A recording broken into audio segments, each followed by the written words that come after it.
السلام عليكم ورحمة الله وبركاته. الحمد لله رب العالمين.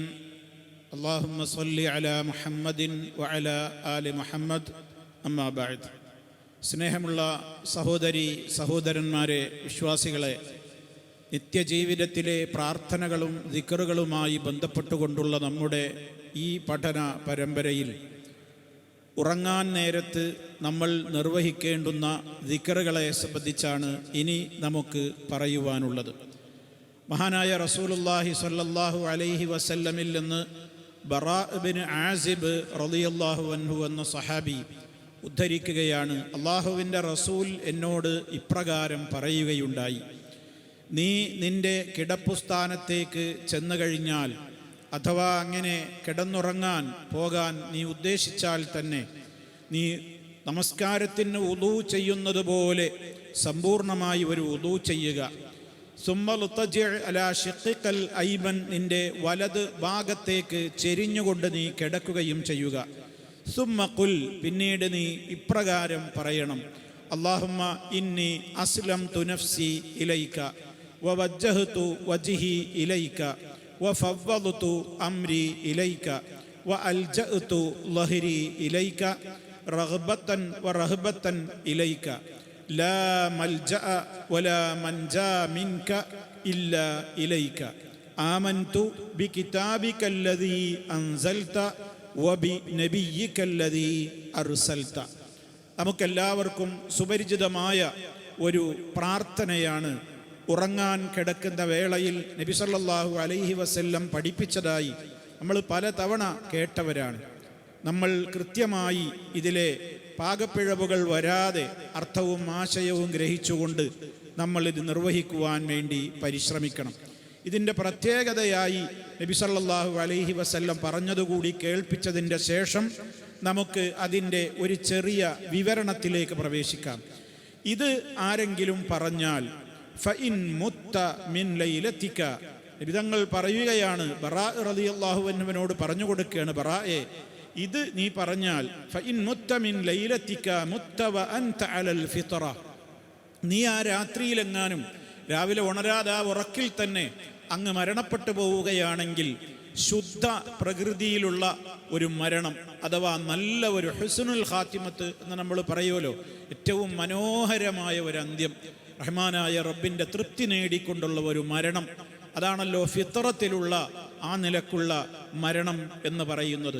അള്ളാഹു എല്ലാവർക്കും നിശ്ചയിച്ചിട്ടുള്ള ഫിത്രത്തല്ലാഹില്ലത്തി ഫതറന്നാസ അലൈഹ എന്ന് വിശുദ്ധ ഖുർആൻ പറഞ്ഞ മനുഷ്യ പ്രകൃതി, എല്ലാവരും ഇവിടെ ജനിച്ചു വീഴുന്നത് ശുദ്ധമായ ഒരു മനസ്സോടുകൂടെയാണ്.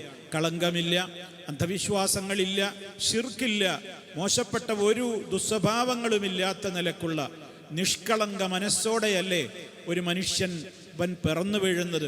ഇതേപോലെ ഒരു ശുദ്ധമായ ആ ഒരു മനസ്സോടെ ഈമാനോടുകൂടെയുള്ള ഒരു ഹുസ്നുൽ ഖാത്തിമ, ഒരു നല്ല സമാപനം, ഒരു നല്ല അന്ത്യം അത് ലഭിക്കും നീ ആ രാത്രിയിൽ തന്നെ ഉറങ്ങുകയാണെങ്കിൽ എന്ന് നബി സല്ലല്ലാഹു അലൈഹി വസല്ലം പറയുകയാണ്.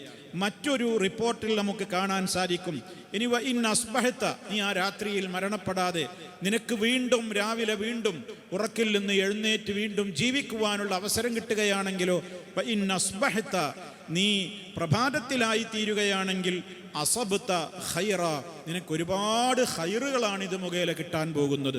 നബി സല്ലല്ലാഹു അലൈഹി വസല്ലമ പഠിപ്പിച്ച ഈ മര്യാദകളൊക്കെ പാലിച്ച് ഈ പ്രാർത്ഥന നീ നിർവഹിക്കുമ്പോൾ അപാരമായൊരു പ്രതിഫലം നീ പ്രഭാതത്തിൽ എഴുന്നേൽക്കുമ്പോൾ അത് മുഖേന നിനക്ക് ലഭിക്കുകയും ചെയ്യും. രണ്ടായിരുന്നാലും മഹാപുണ്യം അടങ്ങിയിട്ടുള്ള വലിയ മഹത്വമാണ് നബി സല്ലല്ലാഹു അലൈഹി വസല്ലമ ഇതിലൂടെ നമുക്ക് പഠിപ്പിച്ചു തന്നിട്ടുള്ളത്. അതുകൊണ്ട് തന്നെ അവിടുന്ന് ഇപ്രകാരം കൂടി പറഞ്ഞു, വജഅൽഹുന്ന, ഈ പ്രാർത്ഥനകളെ അഥവാ ഈ പറഞ്ഞ വാചകങ്ങളെ നീ ആക്കി തീർക്കാൻ വേണ്ടി ശ്രമിക്കണം. മിൻ ആഖിരി കലാമിക, ഉറങ്ങുന്നതിൻ്റെ മുമ്പുള്ള അവസാന സംസാരം. അങ്ങനെ നബി സല്ലല്ലാഹു അലൈഹി വസല്ലം പ്രത്യേകം നിർദ്ദേശിക്കുക കൂടി ചെയ്തു. പിന്നീട് ആ ഹദീസിൻ്റെ ബാക്കി ഭാഗത്ത് നമുക്ക് കാണാം, ഈ സഹാബി ബറാ റളിയല്ലാഹു അൻഹു നബി തങ്ങളിൽ നിന്ന് ഇത് കേട്ടപ്പോൾ സഹാബത്തിൻ്റെ ഒരു ആവേശം നോക്കണം. അവർക്കൊരു കാര്യം അറിയാത്തതവർ കേട്ടാൽ പലപ്പോഴും നമ്മൾ കേൾക്കും പോലെയല്ല. നമ്മൾ ഇന്നത്തെ ഒരു കാലഘട്ടത്തിൽ ധാരാളം കേൾക്കുന്നുണ്ട്. പക്ഷെ അതൊക്കെ ഒരു പ്രയാസമാണ്, ഇതൊക്കെ ഒരുപാടുണ്ട്. ഇതൊന്നും ഇപ്പോൾ പഠിക്കാനാവൂല, ഇത്രകാലം ഏതായാലും ചൊല്ലിയില്ല, ഇനി അങ്ങനെ തന്നെ പോകട്ടെ എന്നൊക്കെയുള്ള ഒരു നിസ്സാരവൽക്കരണം, ഒരു തരം അവഗണനാ മനോഭാവം, ഒരു തരം അലസത നമ്മളിലൊക്കെ പലപ്പോഴും പ്രകടമാകാറുണ്ട്. അള്ളാഹു കാത്ത് രക്ഷിക്കട്ടെ അത്തരം ആ അലസതകളിൽ നിന്നൊക്കെ. ഞാൻ പറഞ്ഞു വരുന്നത്, ഇത് കേൾക്കുന്നത് സഹാബിയായ ബറാ റളിയല്ലാഹു അൻഹുവാണ്. അദ്ദേഹം അതെന്ത് ചെയ്യാണ്? പ്രവാചകൻ പഠിപ്പിച്ച ആ പ്രാർത്ഥന മനഃപ്പാഠമാക്കുവാനുള്ള ആ ഒരു ആവേശവും ഉന്മേഷവും ഉത്സാഹവും മുഖേന അദ്ദേഹം പരിശ്രമിച്ചുകൊണ്ട് അള്ളാഹുവിൻ്റെ റസൂലിൻ്റെ മുമ്പിൽ വെച്ച് തന്നെ അതൊന്ന് അങ്ങോട്ട് ചൊല്ലിക്കൊടുക്കാൻ ശ്രമിച്ചു. അതാണ് ഫറദത്തുഹുന്ന ലി അസ്തദ്കിറഹുന്ന, അതൊന്ന് ഓർത്തു വെക്കാൻ വേണ്ടി ഞാൻ അതൊന്ന് റിപ്പീറ്റ് ചെയ്തു, ഞാനതൊന്ന് ആവർത്തിച്ചു നബി തങ്ങളുടെ മുമ്പിൽ. ഫഖുൽതു, അങ്ങനെ അത് പറയുന്നതിനിടക്ക് അവസാന വാചകം എന്തായിപ്പോയി? ആമൻതു ബി റസൂലിക്കല്ലദീ അർസൽത വബി നബിയിക്കല്ലദീ അർസൽത എന്നാണല്ലോ ഇവിടെ നബി സല്ലല്ലാഹു അലൈഹി വസല്ലം പഠിപ്പിച്ചത്. ഞാനെന്ത് പറഞ്ഞു? വബി റസൂലിക്കൽ ആമൻതു ബി കിതാബിക്കല്ലദീ അൻസൽത വബി റസൂലിക്കല്ലദീ അർസൽത എന്ന് പറഞ്ഞു. നീ അയച്ചിട്ടുള്ള നിന്റെ റസൂലിലും ഞാൻ വിശ്വസിച്ചിരിക്കുന്നു എന്ന് പറഞ്ഞപ്പോൾ നബിതങ്ങൾ പഠിപ്പിച്ച പദത്തിന് ഒരു വൈരുദ്ധ്യം അവിടെ വന്നു, അഥവാ മറ്റൊരു പദമാണല്ലോ ചൊല്ലിയത്. അതുകൊണ്ട് നബി സല്ലല്ലാഹു അലൈഹി വസല്ലം അത് കേട്ടപ്പോൾ എന്നെ തിരുത്തിയിട്ട് പറഞ്ഞു, ല, അങ്ങനെയല്ല ഞാൻ പറഞ്ഞത്, വബി നബിയിക്കല്ലദീ അർസൽത എന്നാണ് ഞാൻ പഠിപ്പിച്ചത്, അത് തന്നെ പറയുക എന്ന് നബി സല്ലല്ലാഹു അലൈഹി വസല്ലം പറഞ്ഞു എന്നുകൂടി ഈ ഹദീസിൻ്റെ ബാക്കി ഭാഗത്ത് നമുക്ക് കാണുവാൻ സാധിക്കും. പ്രിയമുള്ളവരെ, എന്താണ് ഇതിൽ ഈ പറയുന്ന ദുആ? വല്ലാത്തൊരു ആശയങ്ങൾ അടങ്ങിയിട്ടുള്ള, റഹ്മാനായ റബ്ബിൽ എല്ലാം ഏൽപ്പിക്കുവാനുള്ള നമ്മുടെ മനസ്സിൻ്റെ സന്നദ്ധതയും തവക്കുലും, അതുപോലെ തന്നെ എന്തിനും എൻ്റെ റബ്ബിനാണ് കഴിയുക എന്നും അവനിലേക്കല്ലാതെ എങ്ങോട്ടും എനിക്ക് ഓടി രക്ഷപ്പെടാനില്ല എന്നും, എല്ലാ അർത്ഥത്തിലും റബ്ബിൻ്റെ മുമ്പിൽ നമ്മുടെ ആ വിനീതമായ മനസ്സ്, നമ്മുടെ താഴ്മ, നമ്മുടെ ആ വണക്കം എല്ലാം പ്രകടിപ്പിക്കുന്ന അത്യന്തം വളരെ പ്രാധാന്യമർഹിക്കുന്ന ആശയ ഗാംഭീര്യതയാണ് ഈ ദുആയിൽ ഉൾക്കൊണ്ടിട്ടുള്ളത്. എന്താണ് പറയുന്നത്? ഈ ഒരു കാര്യം കൂടി ഞാൻ ഇതിൻ്റെ ചേർത്ത് പറയട്ടെ. ഇതിലെ വ്യത്യസ്തങ്ങളായ റിപ്പോർട്ടുകൾ നബി സല്ലല്ലാഹു അലൈഹി വസല്ലമിൽ നിന്ന് വന്നതിൽ ചില്ലറ വ്യത്യാസങ്ങളൊക്കെ കാണാൻ സാധിക്കും. അങ്ങനെ വ്യത്യസ്ത റിവായത്തുകളിൽ, റിപ്പോർട്ടുകളിൽ വന്ന ചില്ലറ വ്യത്യാസങ്ങൾ അങ്ങനെ കാണുന്നത് കൊണ്ട് അതൊരു തെറ്റായ സംഗതിയല്ല. അതേ അവസരത്തിൽ ഹദീസുകളിലൊന്നും വരാത്ത നിലക്ക് നമ്മുടേതായ ഭാഗത്ത് നിന്ന് നമ്മൾ പ്രത്യേകം മാറ്റം വരുത്തുമ്പോഴാണ് അത് അപാകതയായി മാറുക എന്നുകൂടി ഓർമ്മപ്പെടുത്തുകയാണ്. അല്ലാഹുമ്മ, അല്ലാഹുവേ, ഇന്നി അസ്ലംതു നഫ്സി ഇലൈക, ഞാനിതാ എൻ്റെ നഫ്സിനെ നിനക്ക് സമ്പൂർണമായി സമർപ്പിച്ചിരിക്കുകയാണ്, ഞാൻ കീഴ്പ്പെടുത്തി തന്നിരിക്കുകയാണ്. എൻ്റെ കാര്യത്തിൽ എന്ത് തീരുമാനമെടുക്കാനും നിനക്കധികാരമുണ്ട്. നിന്റെ മുമ്പിൽ ദാ ഞാൻ എല്ലാ അർത്ഥത്തിലും കീഴൊതുങ്ങിയിരിക്കുകയാണ്. വവജ്ജഹ്തു വജ്ഹി ഇലൈക, ഇതാ നിന്നിലേക്ക് എൻ്റെ മുഖത്തെ ഞാൻ തിരിച്ചു വെച്ചിരിക്കുന്നു. നീയാണ് എൻ്റെ ലക്ഷ്യം, നിന്റെ പ്രതിഫലം മാത്രമാണ് എൻ്റെ ലക്ഷ്യം. എനിക്ക് ലോകത്ത് ഒന്നും വലുതല്ല, ഞാൻ എല്ലാം നിന്നിലേക്കാണ് തിരിച്ചു വെച്ചിട്ടുള്ളത്. എൻ്റെ മുഖത്തെ ഞാൻ നിന്നിലേക്ക് ഇതാ തിരിച്ചു വെച്ചിരിക്കുന്നു. വഫവ്വദതു, ഞാനിതാ ഏൽപ്പിച്ചിരിക്കുന്നു. അംരീ, എൻ്റെ കാര്യം ഇലൈക, നിന്നിലേക്ക്. എൻ്റെ എല്ലാ കാര്യങ്ങളും ഞാൻ നിന്നെ ഏൽപ്പിച്ചിരിക്കുകയാണ്. നീയാണ് അത് നോക്കേണ്ടത്, നീയാണ് സംരക്ഷണം നൽകേണ്ടത്. ഞാനിതാ അഭയം പ്രാപിച്ച് വന്നിരിക്കുകയാണ്. എൻ്റെ മുഖം, എൻ്റെ ലഹിരി, എൻ്റെ പുറഭാഗം ഇതാ ഇലൈക്ക, നിന്നിലേക്കാണ് ഞാൻ ഇതാ ചാരി വെച്ചിരിക്കുന്നത്, അല്ലെങ്കിൽ അഭയകേന്ദ്രമായി കണ്ടുകൊണ്ട് ഈ ബെഡിൽ ഞാനിതാ വെച്ചിരിക്കുന്നു. എൻ്റെ പുറഭാഗം ഒക്കെ നീയാണ്, നീ മാത്രമാണ് എൻ്റെ പ്രതീക്ഷ. പിന്നെ പറയുന്നത് എന്താ?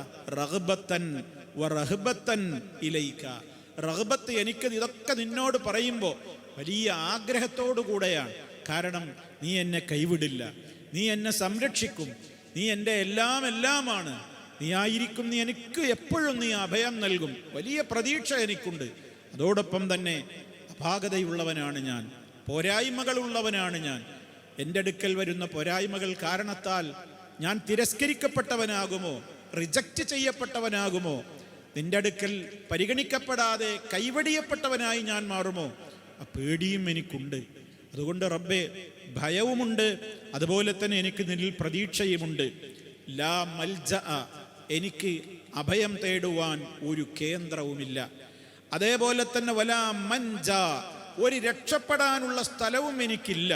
മിൻക, നിന്നിൽ നിന്ന്. അഥവാ നിന്റെ കൽപ്പനകളൊക്കെ മാനിക്കാതെ അതൊക്കെ വരുന്നത് പോലെ വരട്ടെ എന്ന് വെച്ച് നിന്റെ കൽപ്പനകളെ അവഗണിച്ചുകൊണ്ട് ഞാൻ എങ്ങോട്ടോടാനാ? എവിടേക്ക് ഞാൻ രക്ഷപ്പെടാനാ? ആരെനിക്ക് അഭയം തരാനാ? ആര് എനിക്ക് പ്രൊട്ടക്ഷനും സംരക്ഷണവും തരാനാ? നീ മാത്രമല്ലേ എനിക്കുള്ളൂ. ലാ മൽജ വലാ മൻജ, ഒരു രക്ഷപ്പെടാനുള്ള ഒരു കേന്ദ്രവുമില്ല. ഇല്ല ഇലൈക, നിന്നിലേക്കല്ലാതെ. നിന്നിൽ നിന്ന് വിട്ടാ എനിക്ക് എവിടെയും പോകല്ല, നിന്നിലേക്കേ മടങ്ങി വരാനുള്ളൂ. ആര് എന്നെ സംരക്ഷിക്കാനാണ്? ആർക്കാണ് അല്ലെങ്കിൽ അതിന് കഴിയുക? നീയല്ലേ എൻ്റെ റബ്ബ്, നീയല്ലേ എൻ്റെ സംരക്ഷകൻ, നീ എൻ്റെ അല്ലേ എല്ലാം എല്ലാം. എത്രത്തോളം നമ്മുടെ താഴ്മയുടെ പ്രകടനമാണ് ആ വാചകങ്ങളിലൊക്കെ ഒളിഞ്ഞിരിക്കുന്നത് എന്ന് മനസ്സറിഞ്ഞുകൊണ്ട് പ്രിയമുള്ളവരെ നമ്മളത് നിർവഹിക്കണം. എന്നിട്ട് പിന്നെ നമ്മൾ അള്ളാഹുവിൻ്റെ മുമ്പിൽ നടത്തുന്ന നമ്മുടെ സമ്മതം, ആമൻതു, ഞാൻ വിശ്വസിച്ചിരിക്കുന്നു, ബി കിതാബികല്ലദീ അൻസൽത, നീ അവതരിപ്പിച്ചു തന്നിട്ടുള്ള നിന്റെ ഖുർആനിൽ ഞാൻ വിശ്വസിച്ചിരിക്കുന്നു. ആ ഖുർആൻ, അതിൽ പറഞ്ഞത് മുഴുവനും സത്യമാണ്, എല്ലാം നിന്റെ വചനങ്ങളാണ്, നിന്റെ നിയമങ്ങളാണ്. അതിനോട് മുഴുവനും ഞാൻ വിശ്വസിച്ചിരിക്കുന്നു. എനിക്ക് വിശുദ്ധ ഖുർആനിലെ ഏതെങ്കിലും ഒരു കാര്യത്തോട് ഒരു വിയോജിപ്പുമില്ല. ഞാനതിൽ സമ്പൂർണ്ണ മുഅ്മിനാണ്. അതെൻ്റെ വിശ്വാസത്തിൻ്റെ പ്രഖ്യാപനമാണ്. പിന്നെയോ വബി നബിയികല്ലദീ അർസൽത, എൻ്റെ കയ്യിലുള്ള ഖുർആൻ, അതുകൊണ്ട് മാത്രം എനിക്ക് പറ്റില്ലല്ലോ, അത് ഞങ്ങൾക്ക് വിശദീകരിച്ചു തരാൻ നീ അയച്ച ദൂതനാണ് നിന്റെ നബിയായ മുഹമ്മദുൻ സ്വല്ലല്ലാഹു അലൈഹി വസല്ലം. നീ അയച്ച നിന്റെ നബിയിലും ഞാൻ സമ്പൂർണ്ണമായും വിശ്വസിച്ചിരിക്കുന്നു. ആ നബി സല്ലല്ലാഹു അലൈഹി വസല്ലമിലൂടെ നീ അവിടുത്തേക്ക് വഹി കൊടുത്തത് കൊണ്ടാണ്. അവിടുന്ന് സ്വന്തം ഇഷ്ടപ്രകാരം ഒന്നും ഞങ്ങളോട് പറഞ്ഞിട്ടില്ല. അതുകൊണ്ടൊക്കെ നീ നിർദ്ദേശിച്ച കാര്യങ്ങളാണ്. അതുകൊണ്ട് മുഴുവനും ഞങ്ങൾ ആ നബി കൊണ്ടുവന്നത് എന്തൊക്കെയുണ്ടോ അതൊക്കെയും ഞങ്ങൾ വിശ്വസിച്ചിരിക്കുന്നു. അവിടുന്ന് കൊണ്ടുവന്ന എല്ലാ കാര്യങ്ങളും, പറഞ്ഞ എല്ലാ കാര്യങ്ങളും 100% അത് സത്യമാണ്, ഹക്കാണ് എന്ന് ഞാൻ അംഗീകരിച്ചിരിക്കുന്നു. എന്നിങ്ങനെ ഖുർആനും സുന്നത്തുമാണ് എൻ്റെ ജീവിതത്തിൻ്റെ ഗൈഡ്. അതാണ് എനിക്ക് ദിശാബോധം നൽകുവാനുള്ള ഏറ്റവും എൻ്റേതായ അവലംബം. അതായിരിക്കും എൻ്റെ എല്ലാ രംഗങ്ങളിലുമുള്ള മാതൃകയും. ഞാൻ തിരിച്ചു ചെല്ലാനുള്ള എനിക്കുള്ള കേന്ദ്രവും നീയാണ്, നിന്റെ നിയമങ്ങളാണ്, നിന്റെ റസൂല് പഠിപ്പിച്ച തത്വങ്ങളാണ്. ഇതിലൊന്നും ഒരു വിട്ടുവീഴ്ചക്കും ഞാൻ തയ്യാറല്ല റബ്ബേ. നീ എന്നെ ഉൾക്കൊള്ളണം, നീ എന്നെ ഏറ്റെടുക്കണം എന്നൊക്കെയുള്ള നമ്മുടെ നിഷ്കളങ്കമായ വലിയ ആശയമാണ് ഇതിലൂടെ നമ്മൾ പറയുന്നത്. അതുകൊണ്ട് തന്നെ സഹോദരങ്ങളെ, ആ അർത്ഥത്തിലൊക്കെയുള്ള പ്രതീക്ഷയും വേണം, നമുക്ക് ഭയവും വേണമെന്ന് ഞാൻ പറഞ്ഞല്ലോ. ഇതിൽ പറയുന്നു റഹബത്തൻ വറഹബത്തൻ എന്നൊക്കെ പറയുന്നില്ലേ. അമ്പിയാക്കൾ പോലും, മഹാന്മാരല്ലേ അവര്, മഹാന്മാരായ അമ്പിയാക്കൾ പോലും അള്ളാഹുവിനോട് ദുആ ചെയ്യുമ്പോൾ അവർക്ക് ഈ സ്വഭാവം ഉണ്ടായിരുന്നു എന്ന് വിശുദ്ധ ഖുർആൻ സൂറത്തുൽ അംബിയായിൽ തന്നെ വളരെ കൃത്യമായി 90-ാമത്തെ ആയത്തിൽ പറയുന്നുണ്ട്. ഇന്നഹും കാനൂ യുസാരിഊന ഫിൽ ഖൈറാത്തി വയദ്ഊനനാ റഗബൻ വറഹബാ വകാനൂ ലനാ ഖാശിഈൻ. ആ നബിമാരൊക്കെ ഖൈറാത്ത്, നല്ല നല്ല കാര്യങ്ങളിലൊക്കെ വളരെ ആവേശം കാണിച്ചിരുന്നവരാണ്, ധൃതി കാണിച്ചിരുന്നവരാണ്. നമ്മോടവർ പ്രാർത്ഥിച്ചിരുന്നു. അവർക്കും പേടിയും ആശയും അതുപോലെ തന്നെ പേടിയും ഒക്കെ അവർക്കും ഉണ്ടായിരുന്നു. വളരെ ഭക്തിയുള്ളവരായിരുന്നു അവർ എന്നൊക്കെ നബിമാരുടെ പേരിൽ തന്നെയുള്ള അംബിയാ എന്ന പേരിലുള്ള അധ്യായത്തിൽ തന്നെ അള്ളാഹു പറയാണ്. അതുകൊണ്ട് തന്നെ സഹോദരങ്ങളെ, അതുകൊണ്ട് ആയിരിക്കാം അള്ളാഹുവിൻ്റെ റസൂൽ സല്ലല്ലാഹു അലൈഹി വസല്ലം എന്ത് പറഞ്ഞത്, ഇത് അവസാനം നിങ്ങൾ ഉറങ്ങുന്നതിൻ്റെ മുമ്പ് നമ്മൾ ഇത് അവസാനം പറയുക. അതായിരിക്കണം നമ്മൾ ഉറങ്ങുന്നതിന് മുമ്പ് പറഞ്ഞ അവസാന വാചകം. അതാക്കുവാൻ വേണ്ടി ശ്രമിക്കണം എന്നാണ്. അതൊക്കെ നമ്മൾ പാലിച്ചുകൊണ്ട് നമ്മളും ഇതിൻ്റെ അർത്ഥതലങ്ങളും ആശയങ്ങളും ഗ്രഹിച്ചുകൊണ്ട് തന്നെ ചൊല്ലുവാൻ വേണ്ടി പരിശ്രമിക്കുക. ആ രൂപത്തിൽ തന്നെ അത് നിർവഹിക്കുവാൻ റഹ്മാനായ റബ്ബ് നമുക്കെല്ലാവർക്കും തൗഫീഖ് പ്രദാനം ചെയ്യുമാറാകട്ടെ. അപാകതകളും പോരായ്മകളും അല്ലാഹു പുറത്തു തരുമാറാകട്ടെ. വൽഹംദുലില്ലാഹി റബ്ബിൽ ആലമീൻ. അല്ലാഹുമ്മ സ്വല്ലി അലാ മുഹമ്മദിൻ വഅലാ ആലി മുഹമ്മദ്. വസ്സലാമു അലൈക്കും വറഹ്മത്തുള്ളാഹി വബറകാതുഹു.